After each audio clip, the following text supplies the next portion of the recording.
શ્રી જલારામ આરોગ્ય સેવા trust hospital Meghraj દ્વારા મફત નેત્ર નિદાન તેમજ ઓપરેશન કેમ્પનું આજરોજ ભવ્ય આયોજન થયું.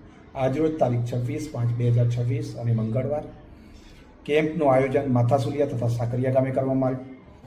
આ કેમ્પમાં સ્વર્ગસ્થ લલિતાબેન સોમાલાલ રાઠોડ જેમના સ્મરણાર્થે જે કેમ્પ કર્યો, જેમાં વૈભવભાઈ રાઠોડ અરવલ્લી જિલ્લા પત્રકાર જેમના સાથ સહકારથી અને દિનેશભાઈ બામણીયાની સમગ્ર ટીમ જે માથાસુલિયા ખાતે પ્રચાર પ્રસારમાં સારો સહયોગ રહ્યો, જેમાં સંસ્થાના પીઆરઓ હું ભીખુભાઈ બામણીયા કેમ્પના સ્થળે હાજર હતો.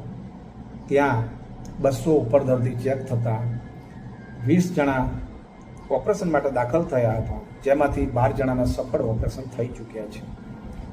સારી દ્રષ્ટિ મળે, સારું વિઝન મળે અને સંસ્થાની કામગીરી બિલકુલ વિનામૂલ્ય થતી હોય, કેમ્પના સ્થળે રાહતરી ચશ્માનું વિતરણ કરવામાં આવ્યું, દવા ટીપા મફત આપવામાં આવ્યા અને આ કેમ્પમાં દર્દી નારાયણે સારો એવો લાભ લીધો. જલારામ હોસ્પિટલની ટીમનો પણ સાથ સહકાર મળ્યો અને આ કેમ્પ માનવ સેવા જ પ્રભુ સેવાનો સૂત્ર ચરિતાર્થ થાય એના માટે અવિરત કામ કરે છે અને હર હંમેશ કામ કરતી રહેશે.